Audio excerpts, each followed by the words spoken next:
Good evening. I hereby call the regular meeting of the Administrative Appeals Board of June 26, 2024 to order. Board Secretary, please conduct a roll call. Board Member Vasily, Here. Board Member Herman, Here. Board Member Kane, Here. Vice Chair Parker, Here. and Chair Sinclair. Here, 5 members present. our first item this evening is the acceptance of the agenda. The board can discuss any and may amend the order of agenda. I would like to entertain a motion. And second for the acceptance of the agenda. I move to accept the agenda. Is there a second? A second. Is there any discussion? Hearing none. Board Secretary, please take the vote. Board Member Vasily, Aye. Board Member Herman, Aye. Board Member Kane, Aye. Vice Chair Parker, Aye. and Chair Sinclair. Aye. Vote passes 5-0. May I ask a quick clarifying question? It was number 5, that's not correct, right? Okay. The next item on the agenda is public comment. The time has been set aside for members of the public to address the board on items of general interest within the subject matter jurisdiction of the board. 3 minutes will be assigned to each speaker. Although the board values your comments pursuant to the Brown Act, the board is generally cannot take any action on items not listed on the agenda. Testimony for hearings will only be taken at the time of the hearing. Board Secretary, please begin the public comment period. We do not have any assigned speakers. Okay, and we're ready to go. First case is the appeal of the administrative decision, the administrative citation A 7900.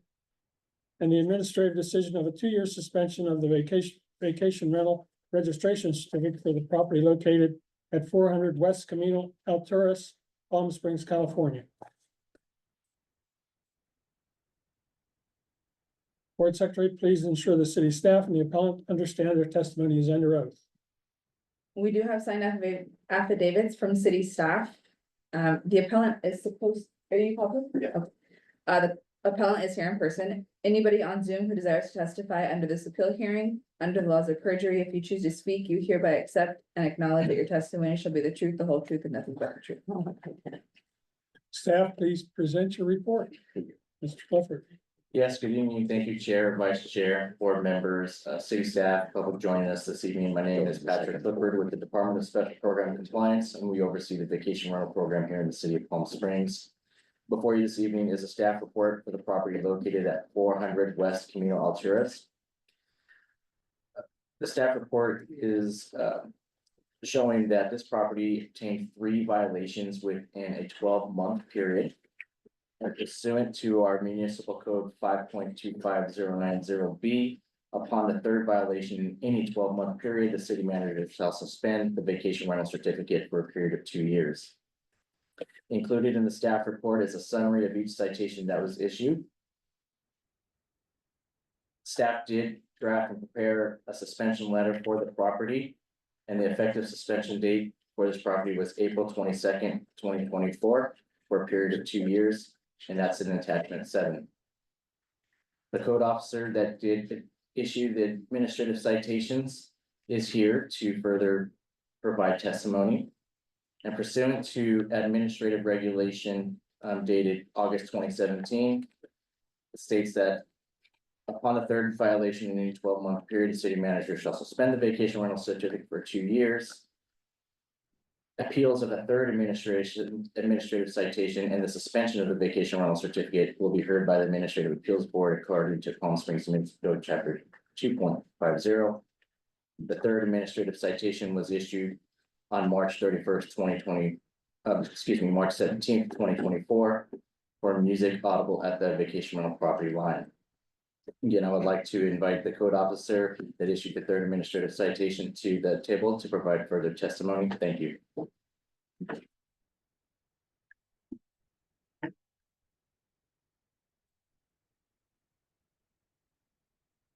Officer, please state your name and give us your report.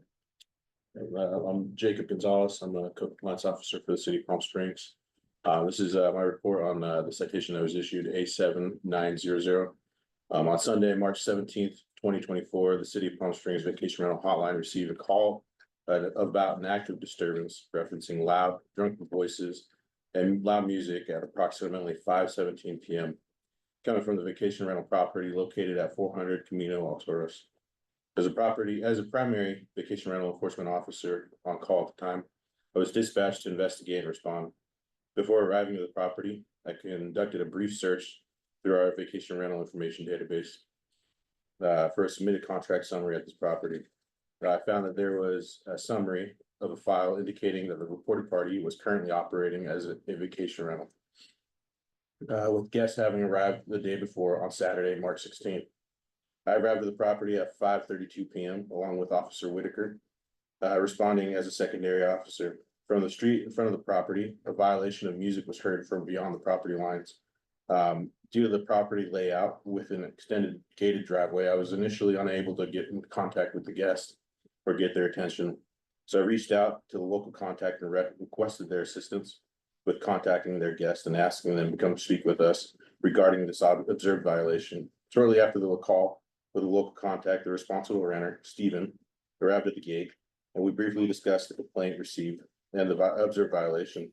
After the further discussion, where I educated the guest on the specifics related to the music rules and noise ordinance at the vacation rentals in the city of Palm Springs, I issued citation A7900 for a violation of Palm Springs Municipal Code 5.25.070G for music heard beyond the property lines to the identified responsible renter, Stephen Phillips.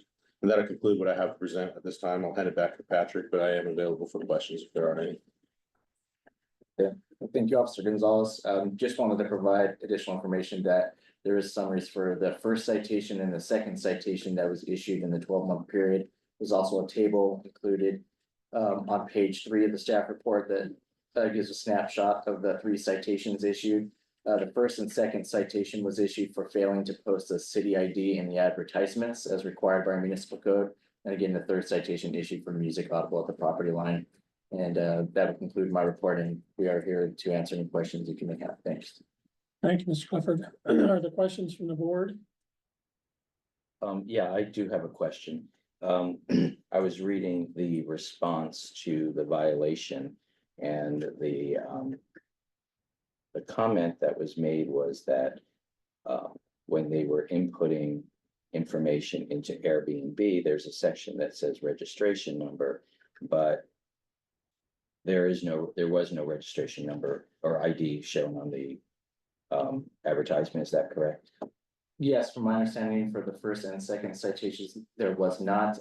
I'll be happy to have Officer Gonzalez give more information on that. Okay, thank you. So I was the officer that did issue both the citations previously. These were found just browsing on Airbnb, doing a little check on the advertisements that are listed. I came across this advertisement the first time, was unable to find a city ID, and that's through expanding all search information bars that are provided on Airbnb.com. Expanding them. I did take screenshots, which I believe were included in the staff report as well. So no, this first and second time was unable to find any city ID. Okay, thank you. So the lack of a city ID here is not a question that we have to deal with today. It's simply the citation. Is that correct? Correct. How we see the administrative regulation that was from August 2017, we're presenting to the board the third administrative citation that's causing the suspension of the students. Yeah, so the fact that he didn't have an ID number is not considered here. Yeah, it's only the noise. I think you brought it up because appeal. Right, okay. That, in other words, that shouldn't have been issued. Okay, anybody else? Jocelyn? Who's the owner of this property? Well, there's a letter From the management. from Jin Hae Wong.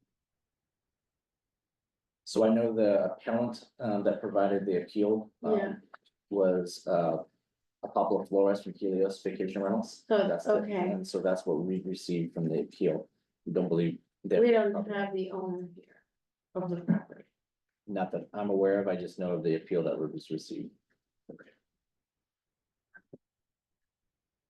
Any other questions? I have one, David? just a reminder, so the citation for the noise or the nuisance, as you called it, that's paid by the tenant at the time, right? The So whenever we witness a violation from municipal code, that's actively happening, we issue that to the renter, the responsible renter of the property. So that's who is issued the citation. For the first two, those were issued to the owner of the property because that is their responsibility for the advertisement. The Cluxton is one, but the tenant pays the fine in that. For an active nuisance, the tenant, Okay, the citation goes to the tenant. all right. And has it been paid? This is currently on hold, pending the outcome of this appeal, there was no payment made yet. Okay, I don't have any other questions. anybody else? Thank you, officer. Thank you. At this time, I would like to open the appeal hearing. The appellant is invited to speak for up to 10 minutes. Any members of the public who wish to speak have 3 minutes to speak. And if any member of the public testifies beyond that, the appellant will be invited to rebut that with a 2-minute additional 2 minutes. So if the appellant's here, please take the seat, state your name and give us your testimony. Thank you.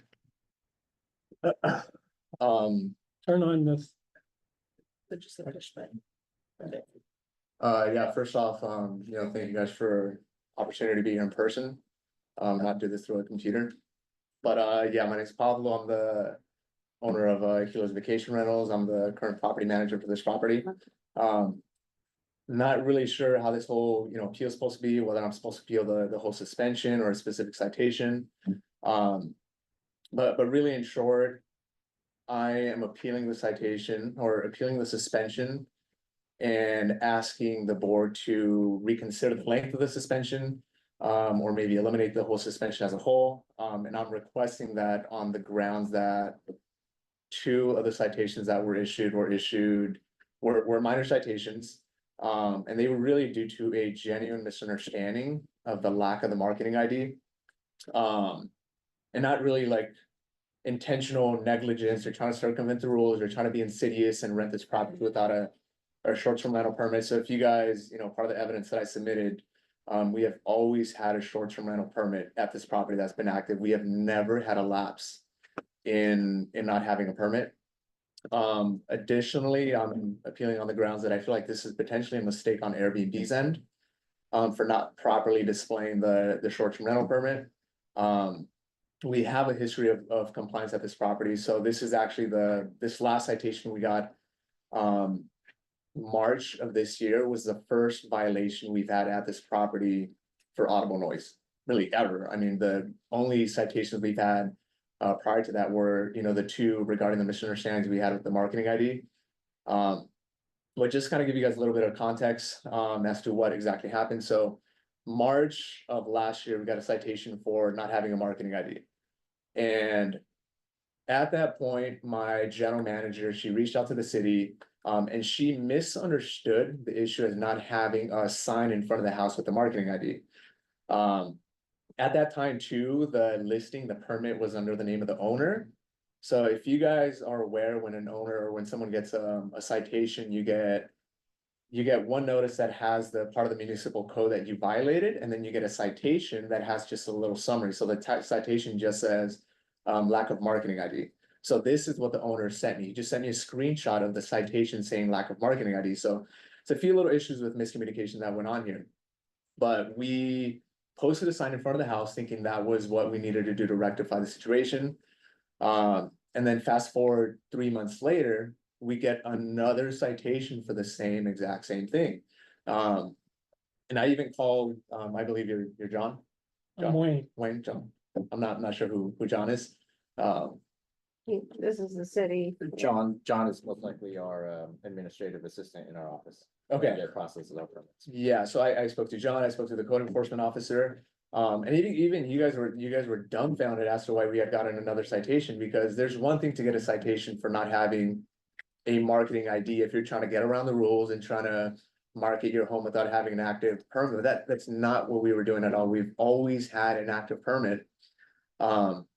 And it's not until I spoke to John and code officer that you guys clarified the issue, and now I knew it's that there wasn't an actual permit number on the listing itself. Now, the reason that was super surprising is that I don't know if you guys own or manage any short-term rentals in Palm Springs, but when you launch an Airbnb in Palm Springs, you need to input your short-term rental permit number, or else your Airbnb will actually shut down your listing. So, if you guys look at some of the paperwork that I submitted, the short-term rental permit numbers at the bottom of the listing, and it's like hard-coded in the listing, you cannot remove this. And then I submitted a few different like little screenshots showing the step-by-step process as to what happens when you submit your permit number on Airbnb. Airbnb says it in their website that as soon as you submit your permit number, it's gonna be displayed at the bottom of the page. So, I don't know what happened there. This is an issue with Airbnb. Obviously, we had an active permit number just by us having a listing and a short-term rental permit number. I don't see how it wouldn't have been visible on there if we need to submit a permit number in order to even have an active listing. Unfortunately, as you guys probably know, Airbnb is so hard to deal with, so hard to help. They didn't really, give me any answer at all. And then, this June, we got a citation for the audible noise. So this is the first. This is the first citation we've had at any property in Palm Springs for anything that wasn't minor. We have a history of compliance. I've never been cited for not having contract summaries. Never been cited for not paying our TOT taxes. We pay that every single month. Never been cited for not having a short-term rental permit. Like we try and be really big on compliance. Obviously as a management company, we're not like this small mom and pop shop, little company. Like we take what we do very seriously. So it's very unfortunate that this 2-year suspension is potentially because such a stupid little issue. Like I wish I had a better excuse for you guys, but that really was it. It was a misunderstanding with those first 2 citations with the permit number and I don't know, I potentially was a big mistake with Airbnb. I still don't see how that could have happened. With this last citation, there was audible noise. Unfortunately, in the city of Palm Springs, audible noise outside is not a rectifiable offense. So we have noise sensors at the property. We have minute sensors at the property. We have a local contact person that responded. By the time we reached out to the guests, told them to shut up. Code enforcement got there before we did. So that's just unfortunate, reality of the situation there, but. Pablo, you have 2 minutes. And the last thing, I will say is, I did speak to John a few months ago after we got the last violation. After we knew that, we potentially were gonna get suspended. He did mention that there is a precedent in someone before successfully appealing a citation when some of the violations were also minor. So he didn't really give me more details into that. But just in all, I really hope that you guys consider the extenuating circumstances, consider the citations that, 2 of the 3 citations that we had. I understand if my permit has to be suspended, but if it does, I would hope that you guys please reconsider the 2 years. I feel like that is a little extreme given how well we manage the property and our history of compliance. That's all I have today, and I'm open to any questions if you guys have any. Thank you. Does the board have any questions? I do have a question. Do you, just offhand, I mean, do you know what your marketing ID is? Yeah, I can tell you. Okay. Can you give me a I'm second? just looking at because you said that there's the marketing ID at the bottom of the. Yeah, so- So I just want to see, Board, if I may, I do have the number, if you would like it. It's a certificate number is 4990. That's what we would require to be on the advertisement. okay, and is it anywhere, I don't see that number anywhere on the advertisement, is it? Yeah, it is. Are you looking at the advertisement right now? I am, No, he's I'm looking looking at, at what was in the packet. So one of the sheets of paper that I submitted is the actual advertisement, and all the way at the bottom, there's something called registration number. And just so you guys know, after the second violation, we took it even a step further. To rectify this potentially happening again. Now we hard type the code into the description itself. That. Sorry, he's just not looking at the right. That's okay. We're just afraid of this happening again, so if this does happen again. if this does happen again with Airbnb, they're having, you know, maybe a glitch or something on there and they remove that registration field, it's still inputted in our description. And that's just what we have to do, because, I mean, I don't know, I can't control Airbnb, they change their how it all shows all the time. So that, I mean, that's the only way I can think of to fix the situation going forward, is to put it in ourselves so Airbnb cannot remove it. Okay, thank you. Thank you. Any more questions, Jocelyn? I have one. You mentioned you're doing it now.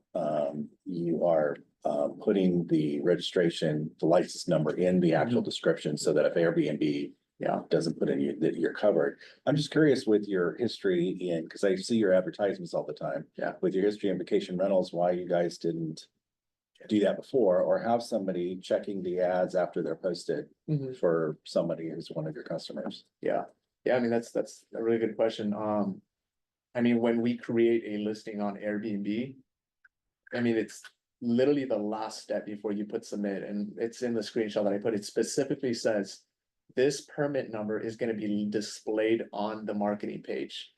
Now we know Airbnb can't be trusted and we have to double check all the time. But at the time too, when we first got the first initial violation, well, this was actually the first property that we were managing in Palm Springs. So it was really a genuine misunderstanding, and that I thought you guys didn't see a sign in front of the gate. This property in question, it's the Santorini house, it's on a hill. So we have a permit on the house, we just don't have it on the gate. So we really thought that's what you guys didn't see. But I mean, I don't know, now I have to question Airbnb and VRBO, because it specifically states on the website, we will put this number on your listing. Any other questions?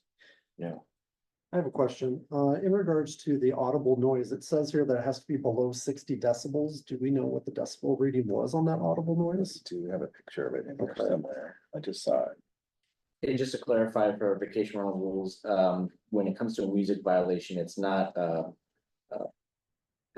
per decibel basis, it's decibel basis at all. It's, can you hear music audible at the property line? It's- Yes or no, and if you can, that's a violation. If you can't, it's. Welcome to this that I've been doing for years. This is standard in the code. It's audibility. It's not the greatest standard in the world, and Yeah. I've had this conversation. So I have But it another is what question. it is. Board member Kane, I So would, 40.5, I would okay. remind the board to withhold discussion until after the hearing Okay. is closed. Did you guys say you found the part where the registration number was in there? We just have a picture of it which shows a registration number at the bottom, but I don't actually have the actual ad. I was Was just that- looking to see if. I Was that could in the pull it up. packet? It's in the addition. It's in the addition. Oh, Any other questions?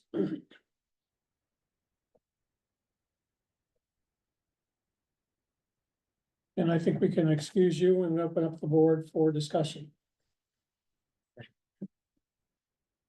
Leave now, or? No, I you have to stay- you stay can back stay, there? you Yeah? can sit back Okay. there. You can- Okay, thanks for your Uh, time. I would remind the board that we're only talking about the third violation. The first two violations don't have anything to do with this. So, discussion. You mentioned the property line. If you hear it from the property line, well, different properties have different sizes. Or so therefore, I'm just trying to get a grasp on the audible noise issue. I mean, I could be inside my own home having a party or something, and somebody could hear me from inside. That's Does that make okay. sense? That's That's okay. okay. Yeah. But if you're outside, you can't hear me? That's not allowed? It just seems kind of odd to me. You know what I Yeah, mean? I'll be happy to clarify. So, one, just to clarify, that might not be okay if you have music inside your house and you can hear it outside. The municipal code, general municipal code states that music or loud music is unusual and not permitted, where it's disturbing the peace and quiet reasonably of the neighbors. So that's for general municipal code, but our vacation rental code strictly states that music shall not be audible at the property line and must be contained fully within a vacation rental unit and not observed at the vacation rental property line. So if there's a vacation rental guest playing music inside and we can hear that music outside of the unit at the property line, that's a violation, same if they were playing music outside, so. It's no music allowed observed at a property line, and that's any property line around the property, of the vacation rental unit.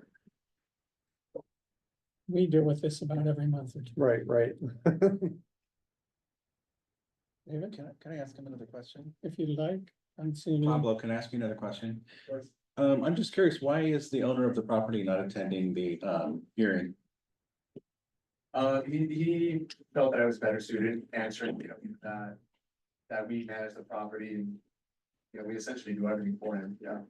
Chair Sinclair, if there will be further questions of the appellant or staff, then I would ask, I would recommend that you reopen the public hearing. Otherwise, the public hearing is closed at this time. Okay, thank you. Sorry. Any discussion? No? And is there a motion? I guess I'll do it. Unfortunately, I moved to uphold the suspension on the third violation. That's how I'll say it. Thank you. Is there- Unfortunately, the really strict rules of Palm Springs, and we don't have a lot of discretion. So, Yeah, it's a strict liability ordinance. Is there a second to the motion?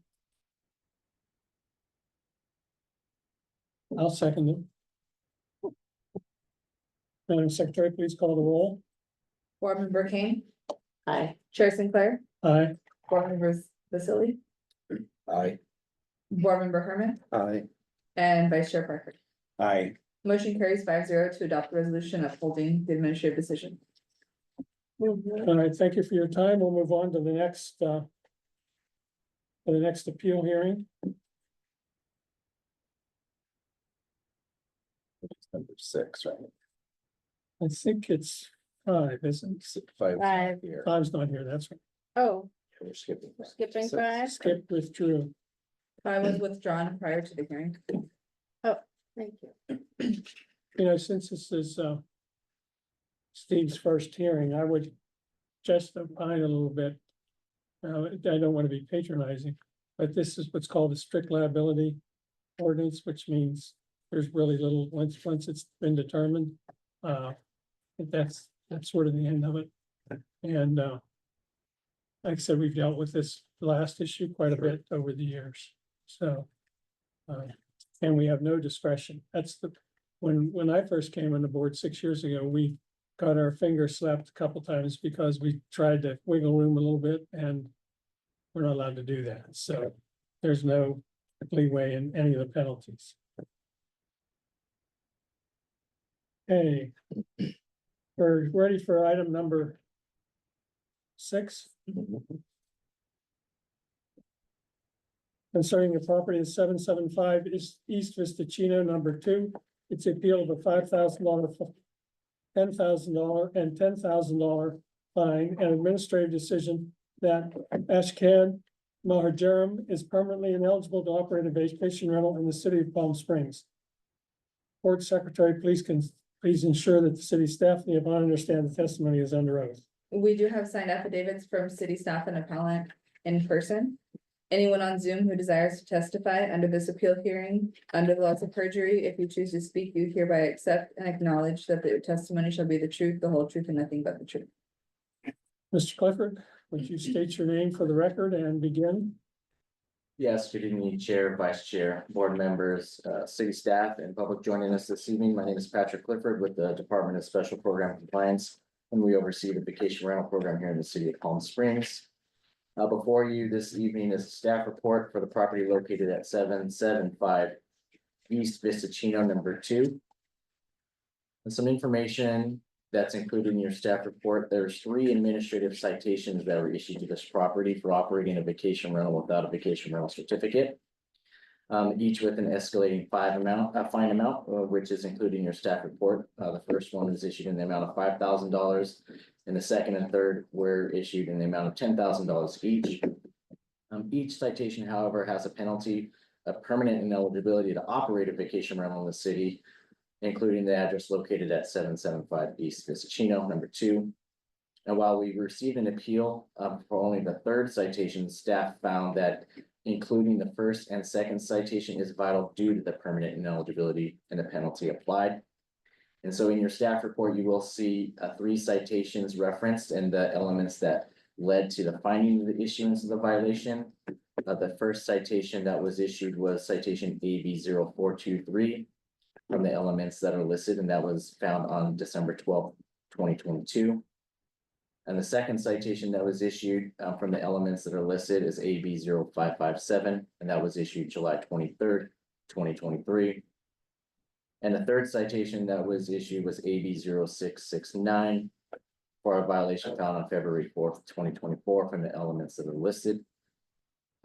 Staff is recommending that the board review each of the 3 citations and decide whether uphold the first, second, or third citation. The code officer that investigated the properties is here to provide testimony on each of the citation, and I would first bring up the code officer that issued citation for the first citation, AB 0423. Thank you. Can I just get some clarity on what you said? 3 citations, all for operating without a permit. The first is 5,000, the second is 10,000, and the third is 10,000.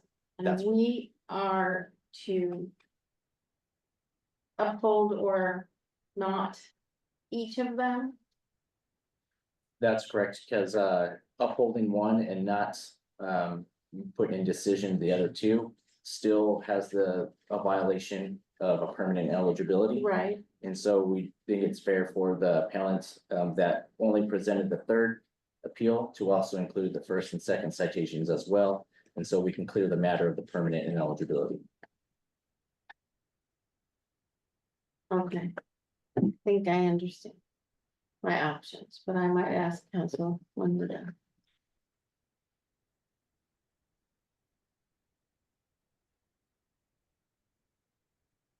I And- think it's yes. the code. Oh, and, No, Mitch, is it? the code officer is on Zoom. Oh, Mr. Raker, Officer Raker, welcome, and if Mr. Clifford's done, you may start your testimony. Sure. So good evening, Chair, Vice Chair, members of the board, my fellow city staff, and members of the public present for tonight's hearing. My name is Jason Whitaker, and I'm a code compliance officer for the city of Palm Springs. On Sunday, February 4th, 2024, while reviewing available rental listings in the city of Palm Springs on the web-based booking platform Airbnb.com, I discovered an advertisement titled Palms and Mountain, which can be found in attachment number 11, pages 68 through 82 of the staff report. While reviewing the ad, it stated that the 2-bedroom condo was being offered for up to 4 guests and a minimum 3-night stay per the booking calendar, which can also be found in attachment number 11, page 67 of the staff report. By examining the photos contained within the advertisement, I instantly recognized the property as 775 East Vista Chino, unit number 2. I confirmed via the city's record-keeping database that this property was issued 2 previous administrative citations. Administrative citation AB 0423 issued on December 23rd, 2022 by myself, which can be found as attachment number 4, page number 20 of the staff report. Administrative citation AB 0557 issued by Code Compliance Officer Jacob Gonzalez on July 23rd, 2023, which can be found as attachment number 7, page 35 of the staff report. Both citations were issued to the appellant for operating a vacation rental without a vacation rental registration certificate. I then sent a message on February 4th, 2024 via the Airbnb.com contact host feature, which can be found in attachment number 12, page 88 of the staff report, inquiring about a 3-night stay arriving on March 28th, 2024 and departing on March 31st, 2024.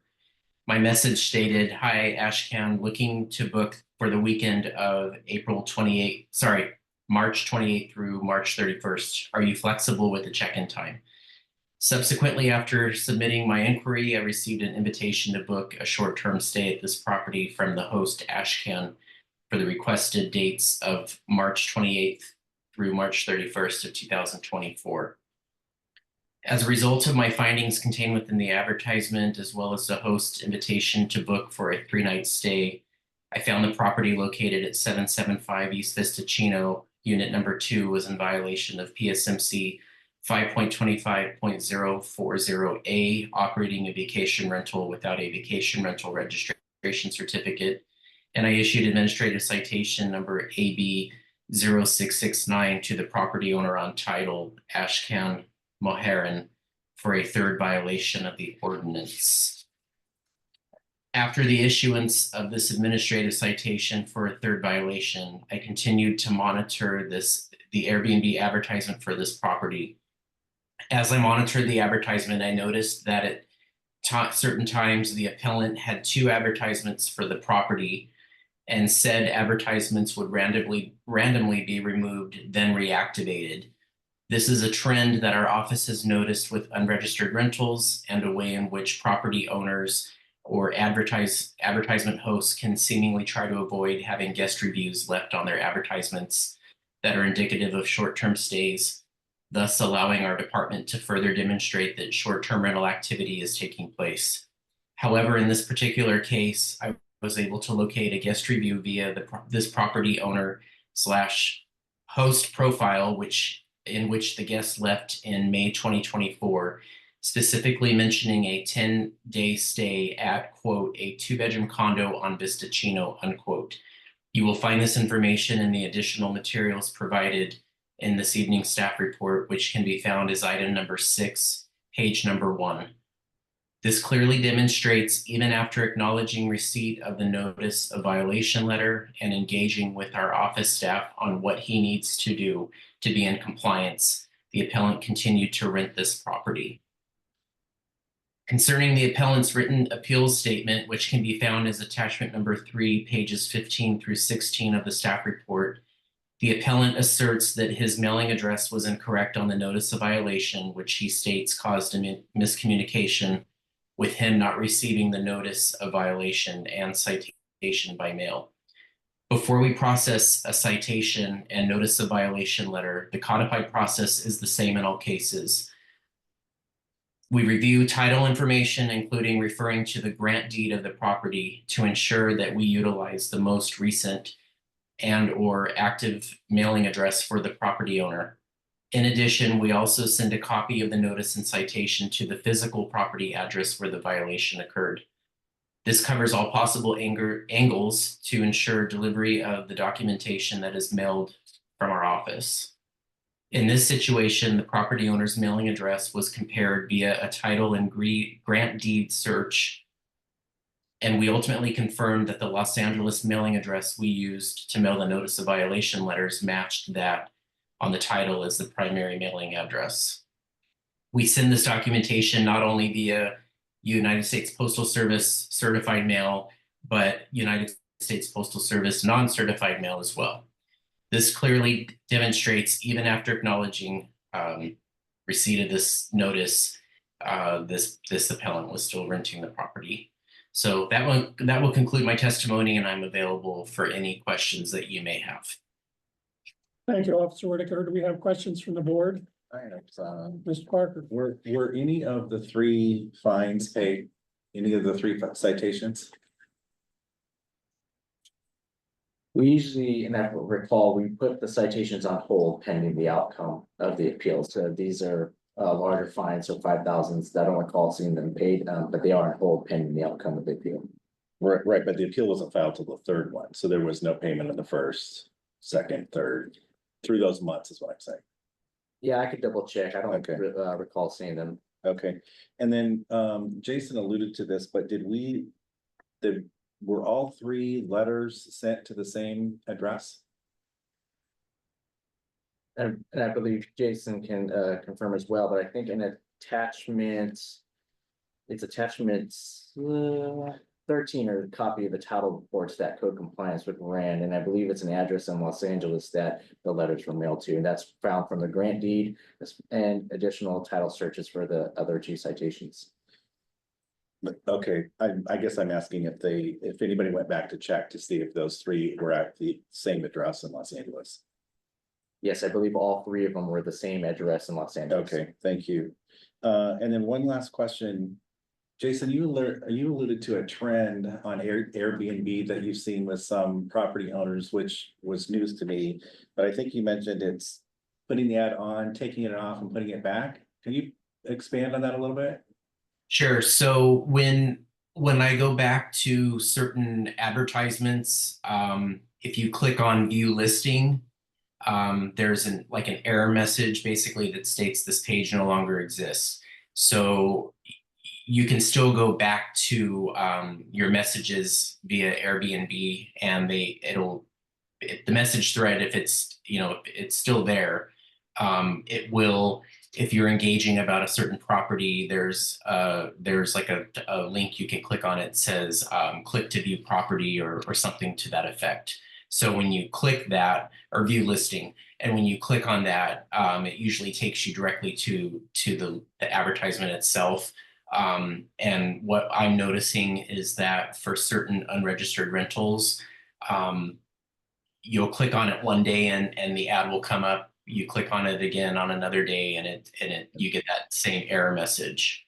So it's basically them. I believe they're making it inactive, and then they can just they can activate it again, probably by a click of a button, I'm guessing. So Okay, all right, thank you. I don't have any other questions. Other questions from the board?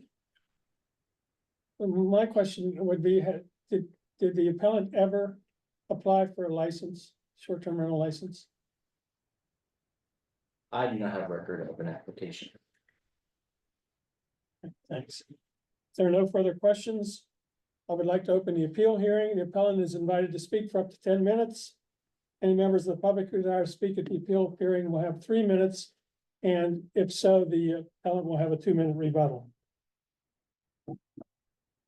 Appellant, please step up, state your name for the record, and you can begin your time, which is 10 minutes, and begins when you start to speak. Good afternoon, my name is Ashkan Mohajirin. I'm owner of 77 East Vistachino, Unit 2. I bought this property 2022 for my first property in the United States, and I got a first loan, and I moved here to live. But after I couldn't find a job, I moved back to LA, and then since 2000, end of the 20, first of the 23, because it was construction in the unit, I started to Airbnb. So, and then I rented for short rental, and then which it didn't cover also for $90 per night for my the mortgage and HOA. Whatever, after that, I received a couple of months ago one fine, which it was like a $10,000. I called at night. I called to Mitch, and Mitch explained me that I received the fine, and I drove here and I talked to him, and I figured out I received they sent me 3 fine, which I received only 1, the last one, because they sent it to the wrong address to first and second one, and I didn't know anything about the fines. So, and after that, I explained them, and then we checked that, and then they see that the address was not right, and I sent the email to the deed. They said it's right, but anyway, the first and second went to the wrong address, and I never received anything. I'm an immigrant. I came to this country 10 years ago to study PhD, and I started my life here and never did any violence in this country. I don't want to do that. I always be honest and just everything clear. So I accept that I did the first, but I did never receive any fine.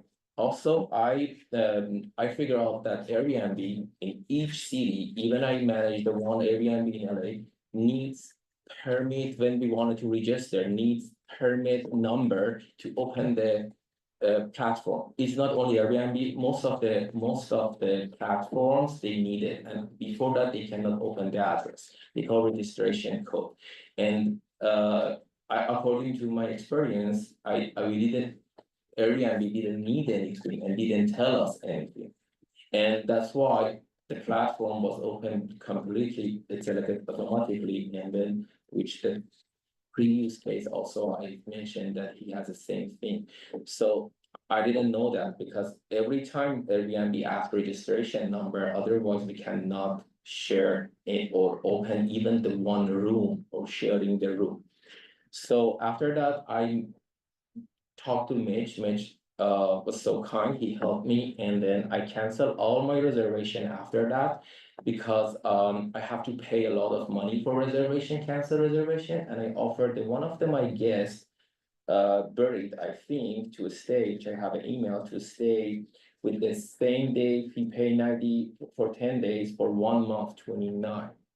And he stayed there for 1 month, which Jason actually mentioned that, and I have a question. Jason, did you talk to guests by the phone? Chair Sinclair, yeah, Yeah. I don't think questions should be direct, all the questions should be directed at the board chair. Oh, okay, because he talked to the buried, according to, he called me, and then he told me Jason called him and asked him the duration, and he explained that. Because he said I need only 10 days, and I give the key from the May 25th until April 25th until May 25th. And it was a 30 days, and before that, after that, I have a 2 listing, one of them was 30 days. And one of them, the other one was short term, and that's why. And you can see all cancellation after I received it, fine, because I never know that it was totally mistake, I didn't want to break the rules. And I didn't receive any fine first, because why should I come here and then give myself suffer because of that? If I received the $5,000, the first one, totally I would pay and then apologize and accept the mistake. But I never received the first one and second one, and the last envelope I received with the post, the address was on top of that, the wrong address, and the right address is under that, they wrote under that. Which I received that, and when I received, I drove at night, I met the Mitch, I showed him the envelope and explained him everything, and that's it. That's your total testimony? That's why, because I had actually such a hard time now, because I just run a small business and I had a very hard time for the payment. So that's why I started to Airbnb, because I live there. So that's it, I didn't receive the first and second, and I just received the third because the first and second went to the wrong address. But you did rent without a certificate on all those citations, is that correct? I only received the last one. Did you rent during the first 2? Yes, I did. So you were doing it without a permit? Yes, I did, because Airbnb opened the registration and didn't ask us any registration number. And I emailed to Airbnb and I told them, they said City of the Palm Springs didn't send us any requests, because Okay. even you ask from City of Los Angeles, City of Beverly Hills, City of the West Hollywood, London, Germany. So you didn't pay any of the transient occupancy tax on all those rentals, is that correct? I pay tax for that. Did you pay the occupancy tax on each rental to the city? To, The I- city of Palm Springs, there's a tax for each rental, did you pay that? I pay the tax for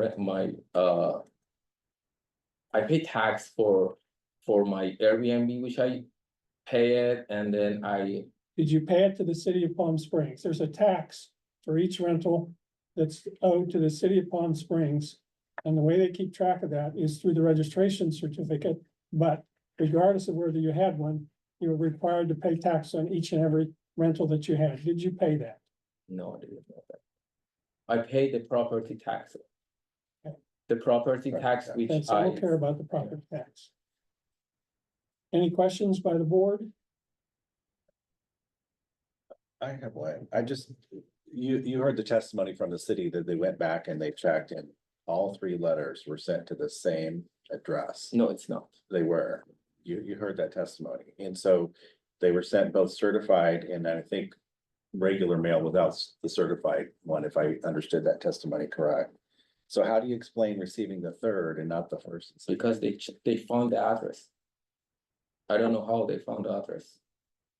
Because the address, what they sent to the wrong address, of the first and second. I immediately, when I received the second one, I talked to them, they already told me we sent to the, you can ask Mitch, because I talked to him, he said we sent to the wrong address. Mitch is here, you can ask him. Thank you for your testimony. Thank you. Abe, council, do we need to vote on each one of them separately? I think you can entertain a motion, if someone would like to do. But if someone would like to do a motion, I guess, as a procedural matter, I think I would recommend, just thinking more about it, I think I would recommend that you consider them in turn. And the only reason for that is because they are cumulative in effect, right? For example, because there's a failure to, if you uphold the first one and there's a continued violation, then the fine increases to 10,000. Yeah. So because that happens for the second and the third, I do think it would be most advisable for you to consider each citation in order. Okay, thank you. Jocelyn, I have a question. we're open for discussion on the board. Well, Oh, if you are have- we still open with him? She didn't get a chance to answer Oh, okay. questions yet. Sorry, go ahead. You live, because we can't see the addresses, because it's not public record, right? So we're not allowed to see it. Do you live at the place that's listed on the grant deed? Yes, I did. I lived here for like a 2022. No. In Yes. Los Angeles, the county, I guess, So has an address I live in this in- address for 10 years. In in Los Los Angeles, Angeles. the one that is on, Indeed, yes. but you're saying to us that it's the wrong. If they wrote that address down, No, you're saying it's wrong, I don't understand. City sent to the wrong address. My I- address is right. I'm also if you Google my name, my address, it comes up because I registered my business 2018 on the address 1545 North Hobart Boulevard. They sent to the right address, but they wrote the unit number wrong, and that's a complex for 250 units. The unit number was wrong, Unit that's your number, testimony. yeah, that's why. They Okay. sent to the wrong, they sent to the 220, which we don't have it. We own, my unit number is 212. 212. Yes. Okay, again, we can't look at them because they're not visible, but No, okay. no. Thank you. Thank you for your That's- testimony. thank you. Thank you so much. Thank you for your time. Jocelyn, anything else? Or is this, is No, if that you- piece closed? Do we? No, yeah, if you where have are more we? questions. No, I understand, but are we for procedure? Chair, I believe. Board Member Kane is asking if you're closing the public hearing and now opening it for discussion. I was, unless you have more questions I will when we get to discussion. of the appellant. No, Okay, sorry. all right, that's all I was asking. I thought we were done. Okay, so now we have discussion of the board. And if you'd like to start, please do. Well, may I And address Mr. Navin or Patrick? sure, Staff, yes, I would recommend not addressing Mr. Navin because has not signed up to speak and he did not submit a paperwork. Okay, If that will, if he if did. he is, oh, he did, okay, I'm sorry, I thought you did not. So in that case, I would recommend Chair Sinclair that you reopen the public Okay. hearing so that she can testify, and that will also trigger the appellant being able to speak for the 2 minutes. okay, Mr. Sorry, Nevin, No, thank you for doing that. I just, It's kind of. I want some clarity Yeah. on this issue, because it's relevant, I think, directly to what we do individually with each of these things. So, hi. Hello, and for the record, my name is Mitch Napan. I'm the co-compliance supervisor for the city of Palm Springs. I oversee the vacation rental enforcement program. So can you just speak to this confusion? Sure, so the issue of how the address is recorded on title. So it wasn't an error that was made by staff. It was What I have found out in subsequent conversations with the appellant after he received the third violation and came into the office, like he testified and spoke with me at the counter at our office, was that it may have been recorded incorrectly. And so the title report displays the Los Angeles address with a unit number for the complex that he resides at. However, it's a 2-digit unit number, and that's what's recorded on title, which I know is redacted in Yeah, the staff yeah. report. However, that same 2-digit unit number is also confirmed on the vesting deed. So it was, and that was handwritten by, whoever brokered it, and it was ultimately signed by the appellant when he was completing that transaction. And so as far as when we send out these notices that may or may not have been delivered, so the certified mailing, we do have a number that we will generally track. One of the things that we review when we're assessing whether or not there are continuing violations and to issue a second notice of violation is we will try to confirm to see if we had received mail that was bounced back. In these cases, I don't recall either of the officers receiving those returned receipts of the certified mailings. However, like Officer Whitaker testified, not only do we send a certified mailing to the address that is listed on title, we also send a non-certified copy to the physical address locally. So there would have been 2 mailings sent out for each of the 3 violations. What happens with a certified mail? You get something back from the post office that says the post guy It's like a delivered green it to. green slip with a signature. Yeah. But it's not the signature of the person. It's not like a signature requested. That's a different service, right? No, certified is signature. Somebody signs for it. Somebody signed for it and you have those, do you know if that's the appellant? I don't, I can't confirm whether or not we had received the certified slip. Okay, so we don't even know, because it is odd, I'll just say out loud, also that this is, like. No response, no payment, no nothing, right, and months go by, and I don't know if this happens a lot, I can't imagine it does, but. So I'm sort of, Board member King, I would remind you that right now is the time for staff questions. If you have comments on the testimony from Mr. Navham, I would hold that for the discussion period. this is So just how there's- my brain works, I understand what you're saying, and I'll shut up now, I got you. Anybody have questions of the officer? Thanks. I'll just follow up, George. So in those first 2 notices, the officers that sent the letter in both instances did not receive the green card back, or we don't have record of the green card coming back. Gotcha. So I don't, I'm not aware of any confirmation received either way of whether it was received or whether it was not received and returned. I don't believe that we received, in both of those instances, a returned mailing as undeliverable. But I don't know either way whether or not we received that confirmation return. So- Okay, thank you. I do have a question. To bounce after you. So when you do send these out, you don't keep a record of whether or not something has been returned or not. Because that's what it sounds like right now. I'm just saying. Sure, so we do, when, the way that the mailing works, it is, the return address is to a city PO box. And then it makes its way to each officer via inter-office mail. And so that process is sometimes delayed. However, they are, when they are received into our office by our admin, they're distributed to each officer to make sure they retain with their records. Okay, so we generally do have, when we receive those confirmations, when the city receives those signed confirmations back from the post office, they will eventually make their way to the officer who issued them. Sometimes that can be delayed. Okay, thank you. Also the bounce backs too, right? Correct. Okay. Okay, thank you, officer.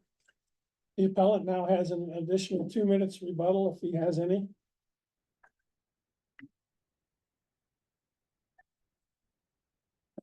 And if not, I'll open the,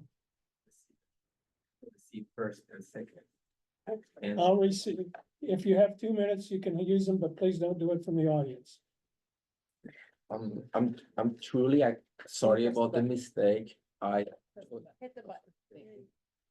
I totally accept that I I shouldn't, the first fine, I totally accept that because I didn't know about it because of that's a different story. I just don't wanna go through that because it's about the Airbnb.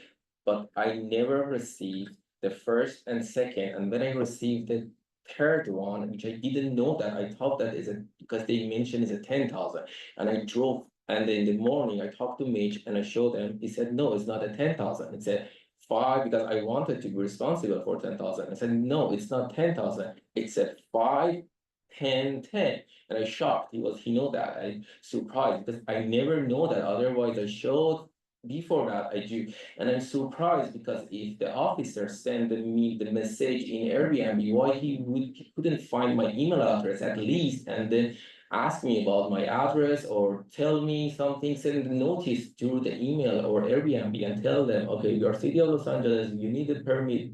And I totally accept because they know where am I, but the address, we never received any letter. I never received any letter in my mail because I always responsible for all mail.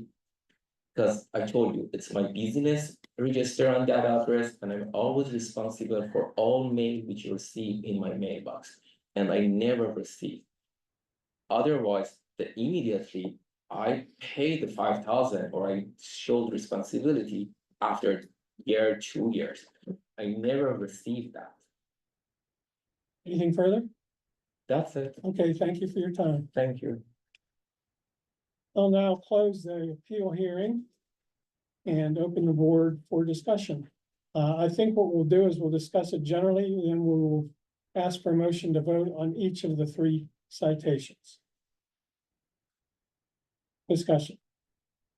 So I just want to confirm that for each of these 3 citations, there was never a rental certificate on file, correct?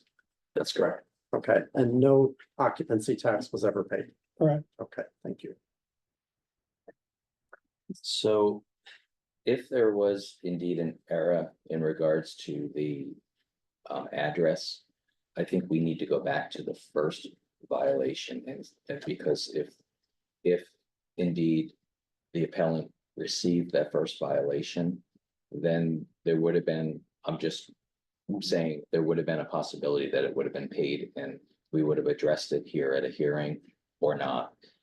But I feel that the second and third violation is not as important as the first violation, which is, did he actually receive delivery of the violation? And based on the information that we received, that I think that the appellant didn't receive the first violation, and that's the problem that we have right now. The second and third, to me, is not as important as the fact that he didn't receive the first. If you believe it, because it was sent also to his home address. Right. The question is how did the third one come about and be received, the first and the second? But we don't have any information that shows that it bounced back. And we don't have any information showing that someone signed for it. Right. So that's the thing. We don't have any information. Anything further? No. Jocelyn? This is your big chance. It's not my big chance. I'm gonna hear other people. Steve? So go ahead, Steve. I agree with Patrick. In regards to not getting the bounce back on that return receipt, that does seem odd to me. The bounce back or the return receipt. Correct. side. Yeah, the bounce back saying, hey, this was undeliverable. we had Correct. The wrong unit. We should have gotten all that Or the correspondence back, receipt. either saying that it signed or was not signed. Yeah. Yep. I'm struggling with this one. I mean, I think it's clear the violations occurred multiple times. I think you were talking about that, but I agree with Patrick. If the first one was received, it could have generated his action like it is today, because he did receive the third one. And that may have led to payment of the fine and then his application to go ahead and apply for the certificate.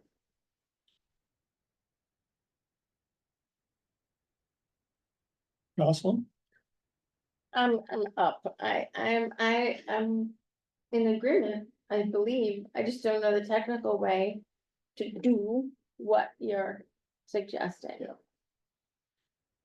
Any Is that suggestion a from our question legal? for me? Yes. So, yes, so if I understand correctly what you would like to propose, to, correct me if I'm wrong. You have concerns about the first two citations and whether you would uphold those two citations.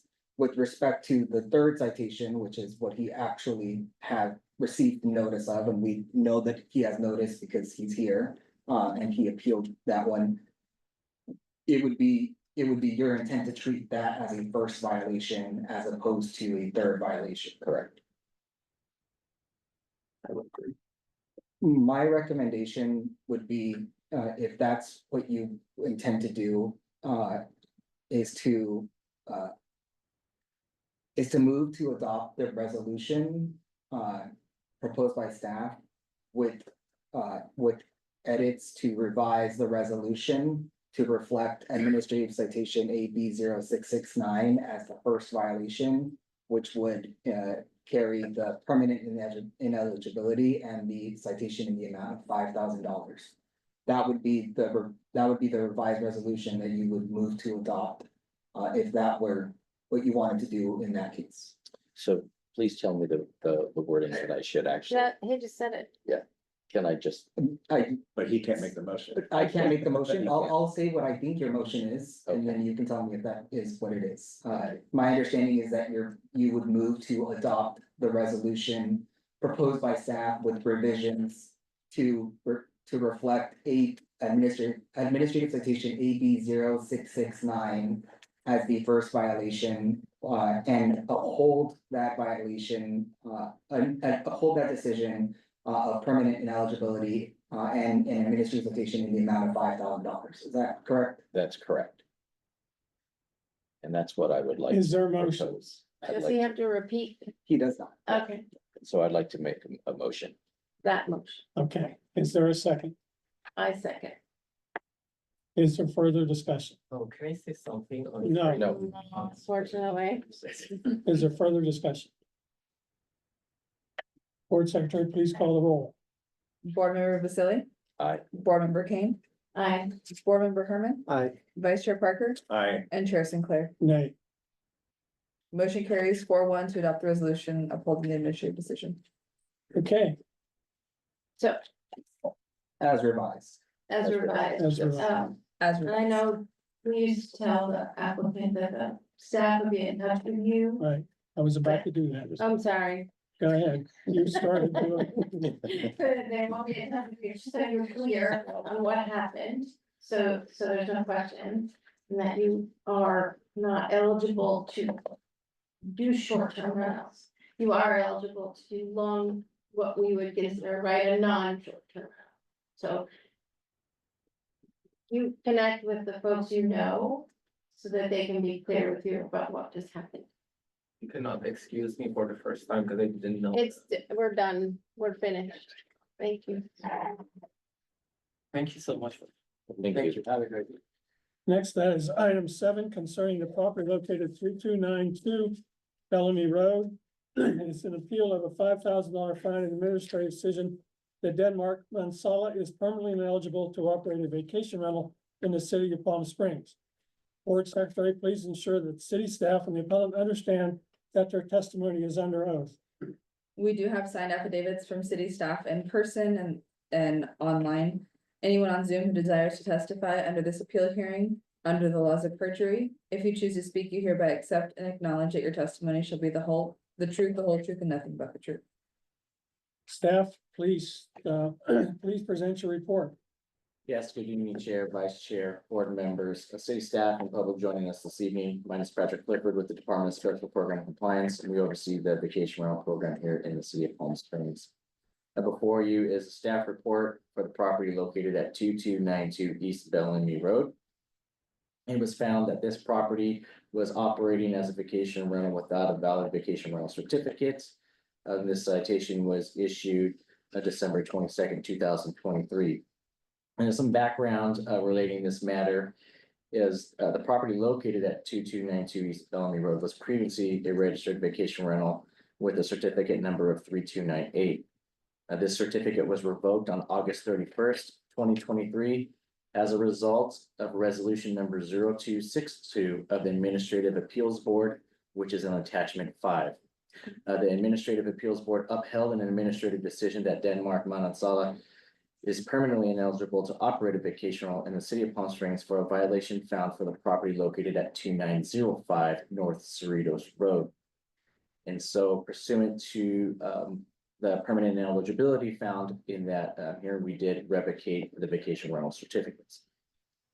Staff did, as mentioned, find a violation for the property at 2292 East Bellamy Road on December 22nd, 2023 from elements that are listed in the staff reports.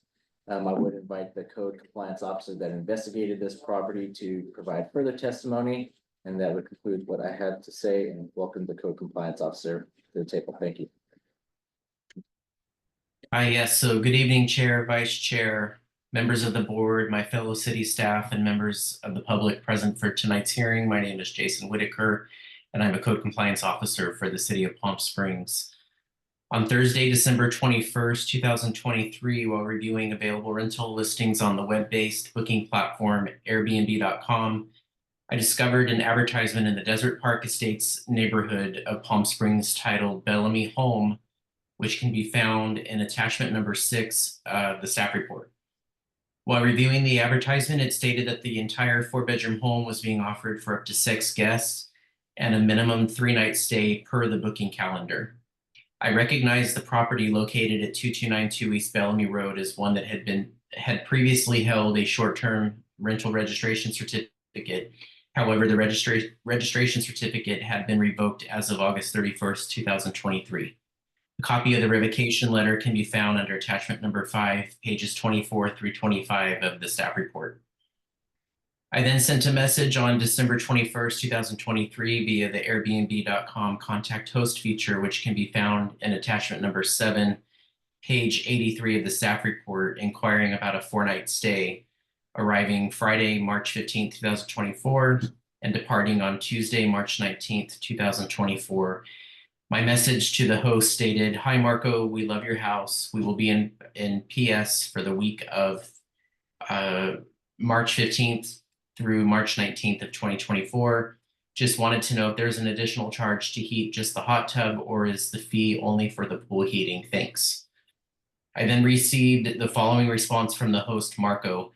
"Hi, Jace, thank you for your inquiry. There is no additional charge to heat up the jacuzzi, and yes, the fee is only for the pool heating. Please feel free to let me know if you have any other questions. Always happy to help. Thank you, Marco." Subsequently, after receiving the host's message, I was sent an invitation to book for my requested dates of March 15th through March 19th of 2024. After further research of this property's Airbnb.com advertisement, it was discovered that it was previously hosted by the appellant, Denmark Manansala.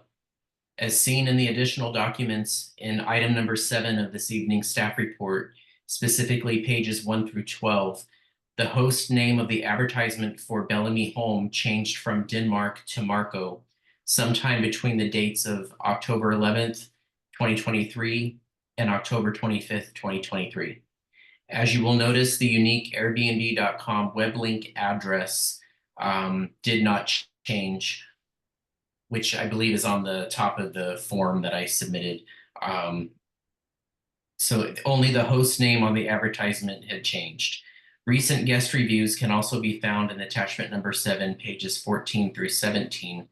At least 9 of these guest reviews between January of 2024 and May of 2024 are indicative of a short-term guest stay. And upon closer inspection of Marco's host profile, which can be found in item number 7, page 13, it was discovered that Marco was also the host of 2 additional properties titled Desert Vibe Modern Vacation Home and Cabin Green. I instantly recognized the Desert Vibe Modern Vacation Home listing as the property located at 2905 North Cerritos Road in Palm Springs, owned by Denmark Manansala, which had previously been issued an administrative citation for failure to register in November of 2022.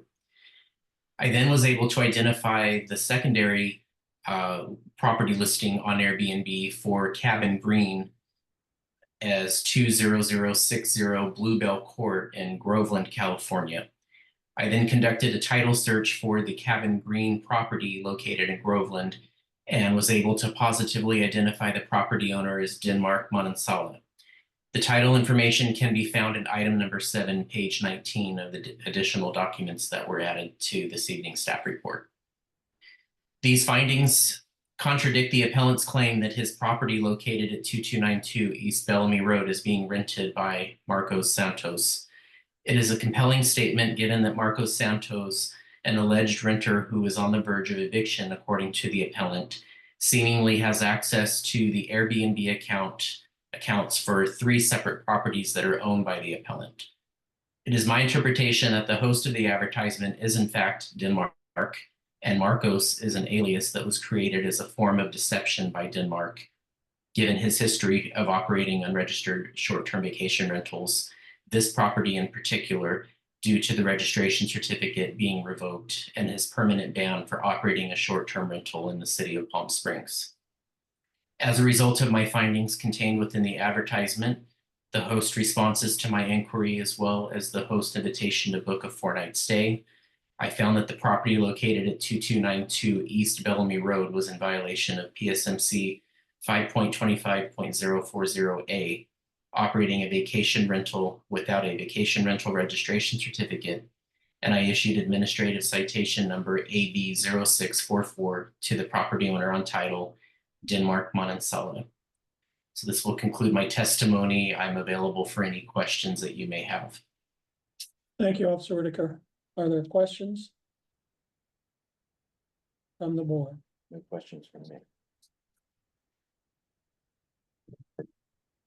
I have one. Patrick, this might be for you. I think in the revocation letter in August of 2023, it's the letter said, if you, it referenced the AAB, the Administrative Appeals Board decision, right? And it was revoked.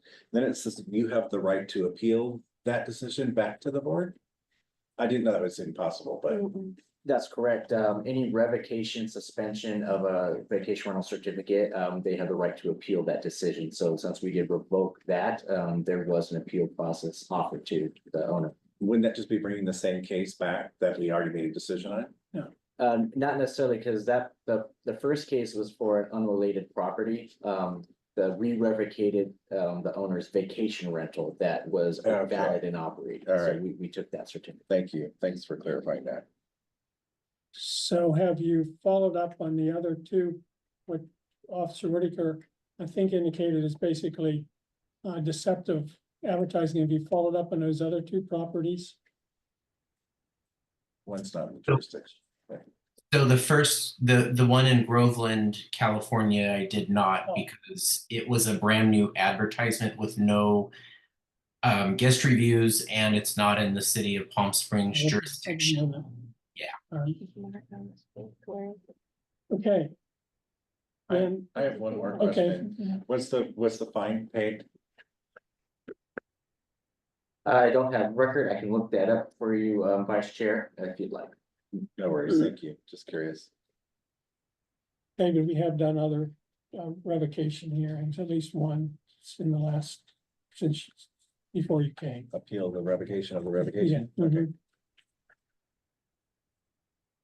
Okay, and now we'll open the appeal hearing. The appellant has invited to speak for up to 10 minutes. Any members of the public who are speaking in the appeal hearing have up to 3 minutes to speak. And the appellant has an additional 2 minutes to speak, should there be, as rebuttal. The appellant will be invited to speak at this time. Please state your name for the record and begin your time starting now. I will note that the appellant is not on Zoom. I did speak to him on the phone in great length and via email, and he was going to be on the phone after 6 o'clock, and he has not appeared. Okay, He was also advised that the hearing will be held with or without him in person, since we postponed this back in, I believe it was October. yeah, we've done this And then before. last month was technical difficulties, so we gave him that pass as well, so this is it. Yeah, this is it, yeah. So, since the appellant is not present, we have a motion, or does somebody want to discuss anything? I move that we uphold the permanent ineligibility, short-term rental ineligibility and the fine of $5,000. Is there a second? I second it. Is there discussion? Yeah, we've played around with this for a long time. Board Secretary, please call the roll. Board Member Vasili, Aye. Vice Chair Parker, Aye. Board Member Herman, I, Board Member King, Aye. and Chair Sinclair. Aye. Motion carries 5-0 to adopt the resolution upholding the administrative decision.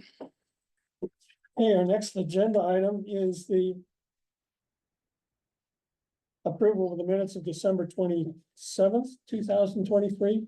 Did we not do those, or is that a mistake in the agenda? I'm sorry, that's a mistake on your chair. on Okay, your so I don't know what script. last month's, I think it's Okay, March. March March 27th, 2024. that's the one we need to approve. Yes. So the motion to approve the minutes of March 27th, 2024. I'll move. I'll second. Is there discussion? Board Secretary? Vice Chair Parker, Aye. Board Member Vasili, Aye. Board Member Herman, am I allowed to vote since I wasn't present at that Oh. meeting? you'll be abstained. Okay. Board Member King Yeah, aye. and Chair Sinclair. Aye. Motion passes 4-0. Okay. David, I think you're probably up with the next item, the ad hoc subcommittee with recommendations to the board for updates to vacation rental ordinance. Yes. So, Patrick and I are actually, we were the ad hoc committee for the, property management, recommendations about property management, companies that we've spoken, about a couple times. And I think in your packet, we have our, memo and our, recommendations. We talked at length about this. The first thing that we were talking about was sort of the sort of what we were alluding to earlier today in this meeting, which is the appeals, the appellant pays a lot of money for the appeal.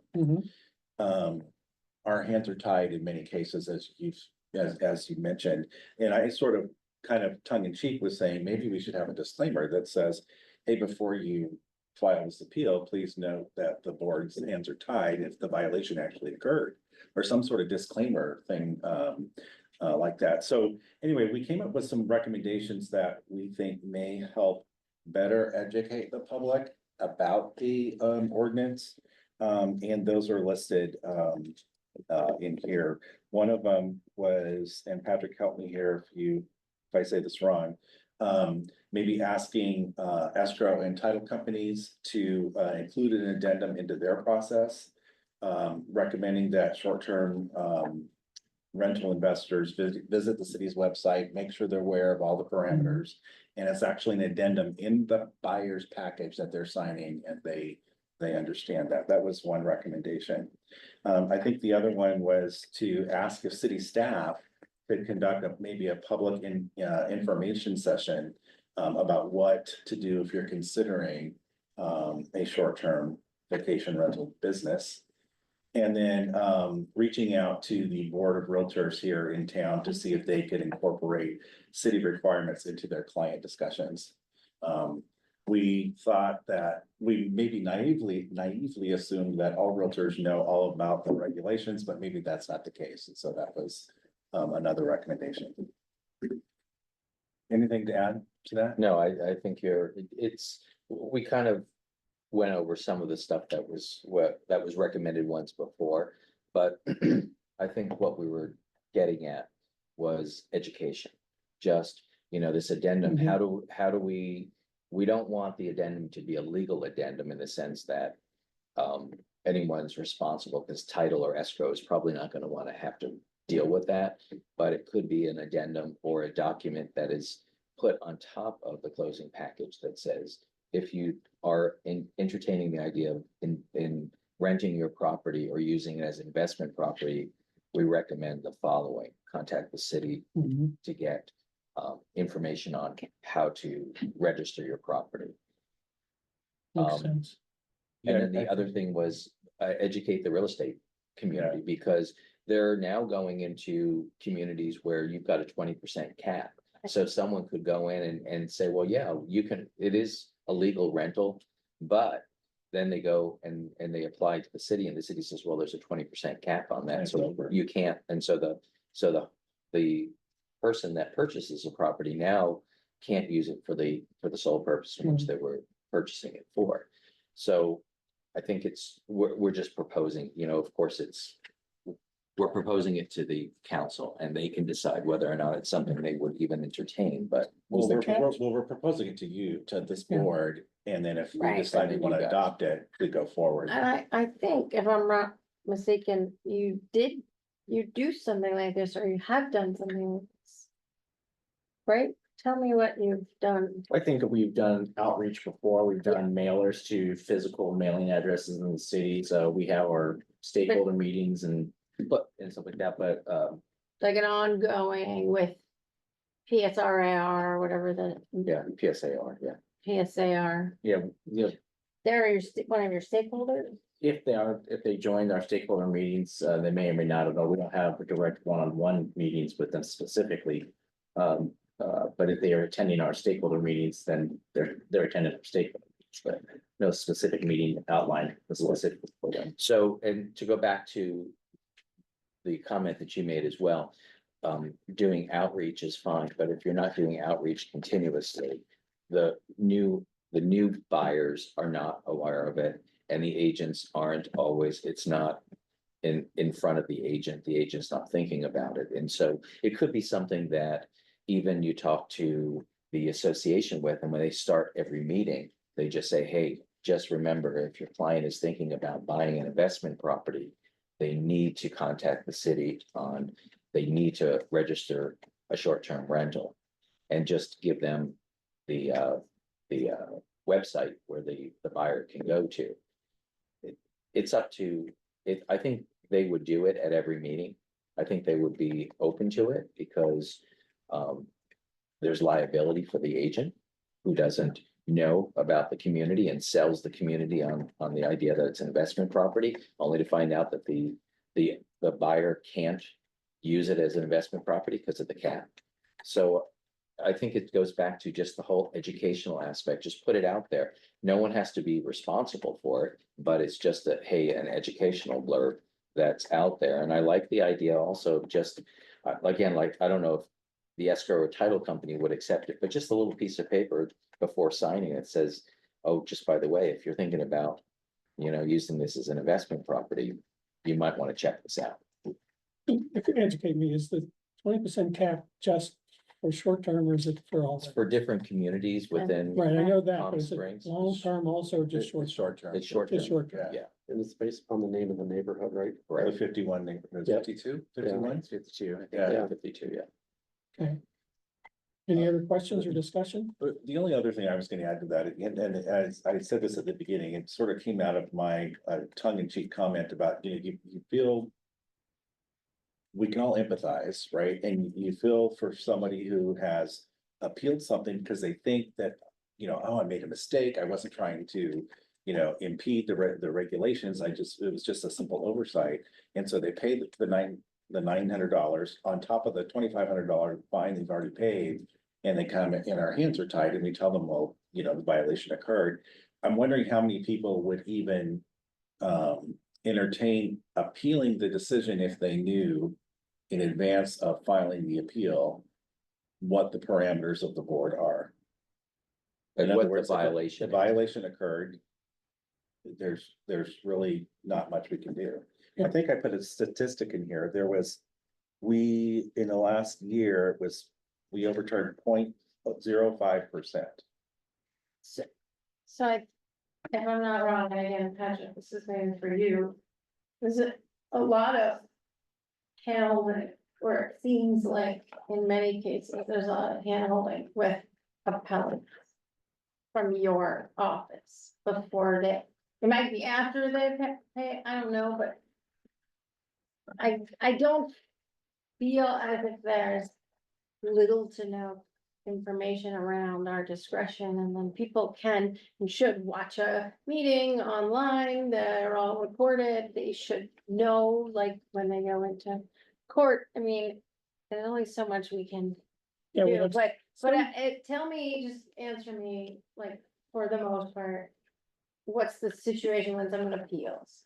Do you Yeah. just like take their money and stamp it, or do you like People literally probably have a ask, what are my conversation? chances? Was- They so come up. the- You know, you can't say, you can't. I know you can't answer it, but how No, do you and handle it? we tell them the truth, right? So we've steered a lot of our conversations. The first thing they do is call our office, because it's myself and code supervisor Mitch's name on the letter. So they call our office, want to talk to them too, and they do say that what, you know, how do I appeal? What do we do? And we do say that we do want you to watch the videos. City clerk's office has done a great job putting them Okay. all on there. We say you need to get the feel for how these, the board reviews, and we do say that in most cases, 98%, or even, we don't have specific data, but most of the cases are upheld. And they're looking simply at the facts. Did the violation occur? Yes or no? Okay, And That's that's, right. and that's been a That lot makes of me our feel better. Okay. conversation. But we have been pointing a lot more, since they've been online. And we have had appellants review it, and we've had the conversations, yeah, I've watched those meetings, I don't stand a chance, is there anything you guys can do? They do ask us, and we said, unfortunately, no, we are the enforcement arm, and we don't try to be the decider as well, unless there's an error that we've done on our side that we know is, we made a mistake, we're not going to bring the matter before the board, but yes, we don't want to be the issuer and the decider as well, we leave that to the board, but yes, we've had both conversations where they've watched the videos and they've changed their mind. Vast majority of our cases, they come in and say, I did it, but my, you know, this is my life, my grandmother's sick, my dog died, whatever it happens to Well, be. that's doesn't matter. indicating that clearly watching in advance, because they would know that that's not necessarily relevant. right. But that makes it easier thank you for clarifying that, because that makes it easier while I'm sitting here, because I was thinking the opposite. I was thinking, well, you know, what, do these people really know They know. if they have a chance? So now that you clarified that, that makes a lot of sense. So they're coming in just like a court case where it might be a real difficult case and they're gonna take their chance on. Exactly. Yeah, just to clarify a little bit more on that, you know, the most of the issues that the board sees is the permanent ineligibility. And, you know, they're well aware that not appealing it means permanent ineligibility stands, so they might want to go. Let me into that take a route. swing, yeah, yeah. Makes sense. So as a new board member, I have to ask, do they get this in writing?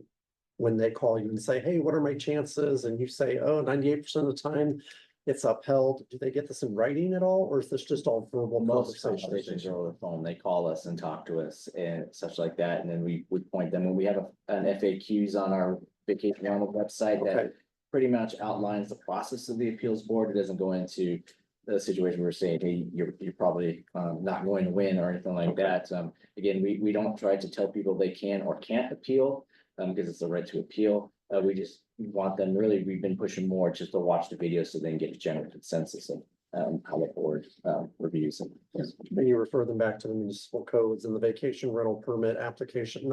I just want to make sure everybody's well informed. Of course, and then the citation. Because it's letters- complex. Yeah, the citation letters that are issued, they do have Letters. verbiage in there, the monetary Everything, fine yeah. and the permanent ineligibility. A lot of times, you know, it's a big paragraph, it's all that stuff, so a lot of times they might miss it and we talk to them. Sure.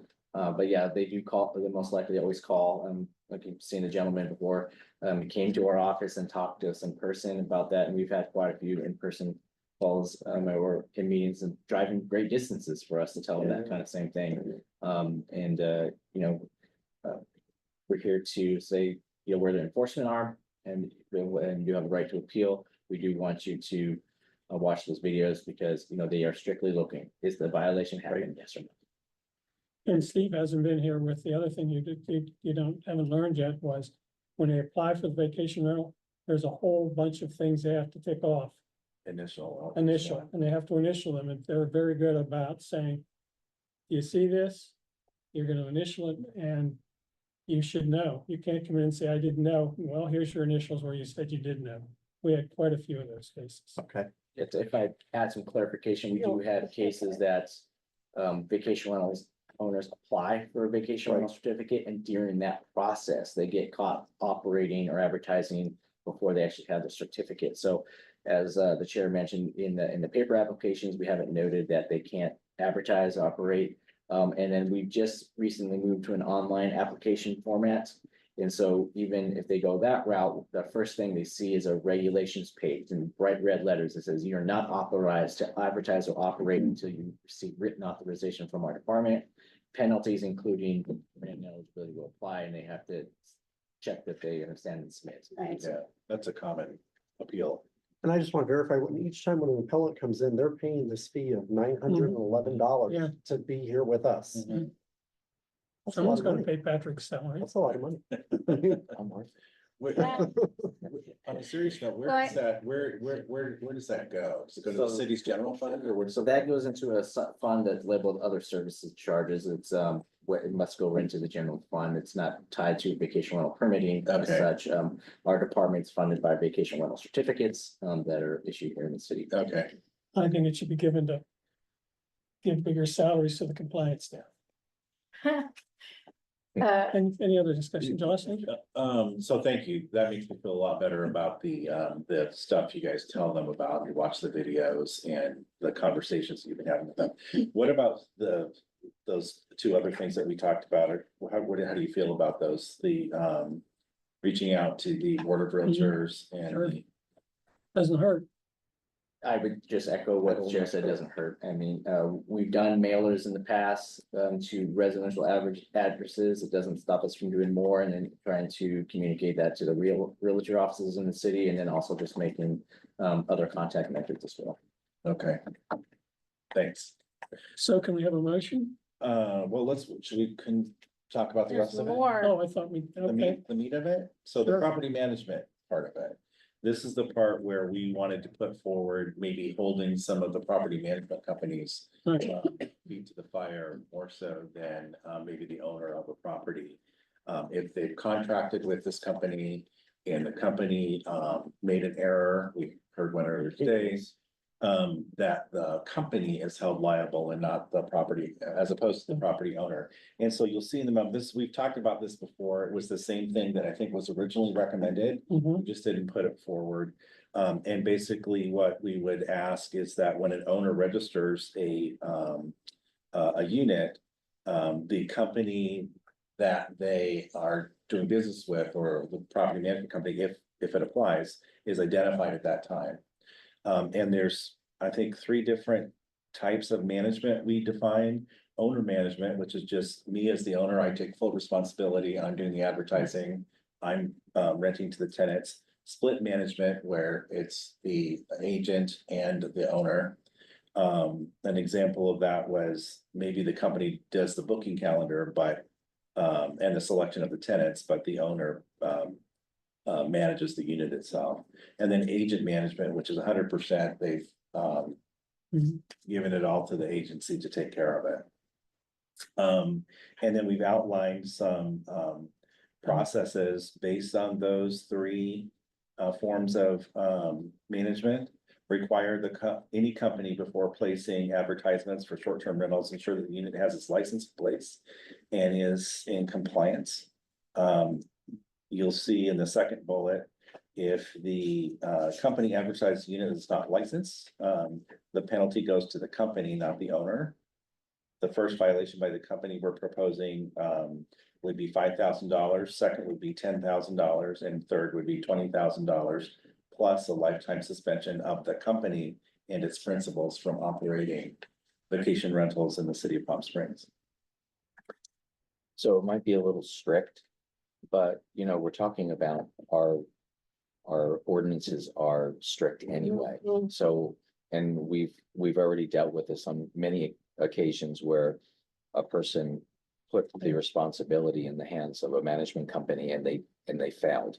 And as a result, the owner was penalized and the management company just walks away and then registers another buyer. So, I mean, these numbers might not be realistic, but if we're imposing strict guidelines, ordinances to people that want to rent these properties, then why aren't we doing it to the companies that are taking control of these properties as well? So with this agent management idea, you're suggesting the owner and the management company, not taking the owner out of the equation, are you?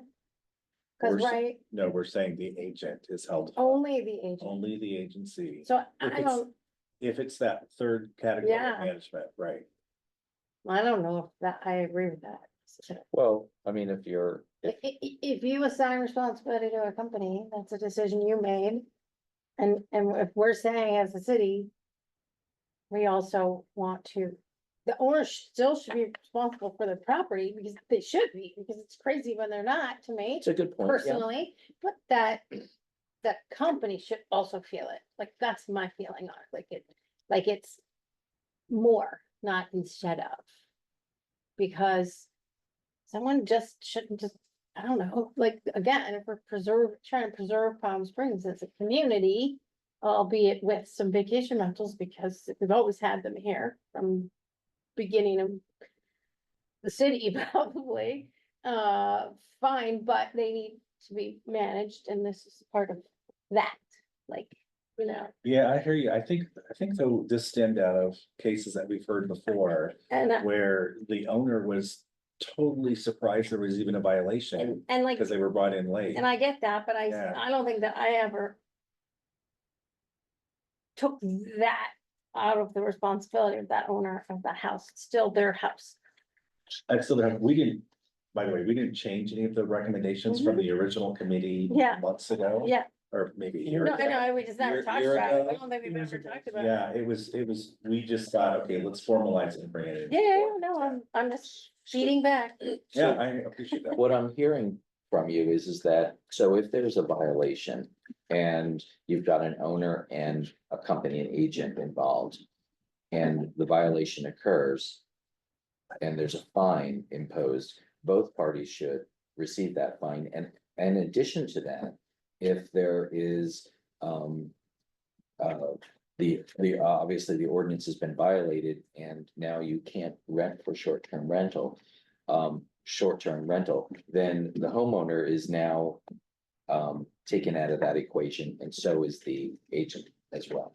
So both parties are gonna receive it's that whole thing, just because you sign a contract doesn't mean, and someone is representing you, you're off the hook. you're off the hook. Yeah, you have to have some skin in the game. So maybe that can be changed a little, that maybe both parties are still responsible, that one party is just not 100% responsible because they're taking on the representation of the property for a homeowner, but that a homeowner still has to be involved. So do we want to agree to that now, or do you want to bring it back next month? Well, it sounds like we have some, if that's the recommendation, we have some changes we need to make to that third. Yeah, let's do that, To that third bring it back ownership next time. category. and we'll just Which clarify sets you that. guys for a up, second. though. Yeah, we won't be here, Yeah, but well, let's that's put my them on the hook. 2 cents. No, but I think that's a good idea. I think Okay. that last point That's is fine. well taken. So that's just one thing that we need to. And No, I agree. It's just then then the split management thing, it sounds like that's a split management is what she's talking about instead of an agency management. So we just need to retool all three of those to see how they'll line up based on that feedback. Right. Okay, so Okay. what you're saying is regardless, the owner is involved in every one of those cases. It's that they shouldn't feel like they're. Right, and I think that's the spirit of the ordinance currently, frankly, and it's been maintained throughout and. Told to us in lots of different ways by various and sundry council Okay. over the years that, in fact.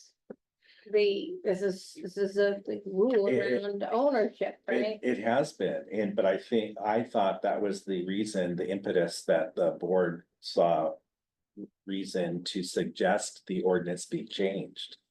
I think it should for be this. changed, but additive, not. Yeah. Swapping, if you will. I Yeah, think that- you clarified that. Yeah, I think you made a good point. I think David and Patrick will be great explaining this to the board, to the council when it's their turn to talk How many about the people are gonna resolution. laugh? We are the Okay, board. anything else on that? Wow. So, okay, so we'll take back the property management enhancements, and then we'll bring it back to a future meeting. The first part, I think we feel assured, Patrick, that you are already working on that and are taking into consideration those items? Does that make sense? Yeah, I think those are easy avenues to explore and. Okay. The main point of education is how can we reach more to get the new homeowners. Yeah, okay, so that's not something we would take to council. It would just be this property management thing then. Mhm. Okay. Thank you. Okay, the next item is board member comments. We need a vote, right? No, we don't need to vote. To take it to next. Go meeting. to next meeting. You can't you just agendize it? Well, there's no motion on the floor to adopt it, right? Yeah. I don't think you don't need a formal motion to continue this item in particular.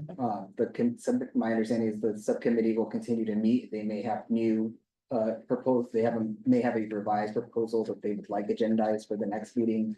That's something that can be agendized and considered then. Thank you. And Jocelyn and Wayne, we wanted to get it on this agenda, so before you left, we could capture your valuable feedback. So thank you. Yeah. Yeah, thank you. Board member comments, and for the record, I'd like to thank everybody. This is my last meeting after 6 years, this is Jocelyn's, and you can talk in a minute, but I need to thank everybody for their diligence. And the board members are all through the years have really been diligent. The staff is incredible. I've been on probably 20 or 30 boards in my life, and this staff is as good as any as I've ever experienced, and you do a I good agree, job from yeah. the whole clerk's office, and now we have a competent attorney with us each month, meeting. which is a good thing. And it's been a good experience. So thanks to everybody. Thanks to the compliance staff. The compliance staff are always really prepared. They always can answer all the questions, and they're very diligent in their work. And I just commend them a lot. So thank you all for all the good work over the years. Jocelyn, do you want to add anything or? Ditto. I haven't been the easiest, board member. Sorry, council, but it's been super fun and I like to, sort of press around on the edges just to make sure everyone's doing like the best we can do. And I think this stuff is so interesting and I hope that the new board members are as intrigued by this process as I am. Because there's always something new, every time you're like, who would have thought of that? So thank you, it's been great, appreciate it. Thank you, guys. Thank you both. It's nice to have a sense of direction from you too. So. Yeah. I've learned a lot from you both, just listening to your questions at each meeting, so I appreciate that. Okay, city attorney's reports and comments. I have them. Thank you both, board member Kane and Chair Sinclair for your service to the board. City clerk's report, and the next meeting is, The next meeting is July 24th at 5:30, and we will have 2 additional new board members coming on. And we will also agendize for the new chair and vice chair election. right. Hey, if there's no further discussion of anything, we stand adjourned. Thank you. Very much. Thank you.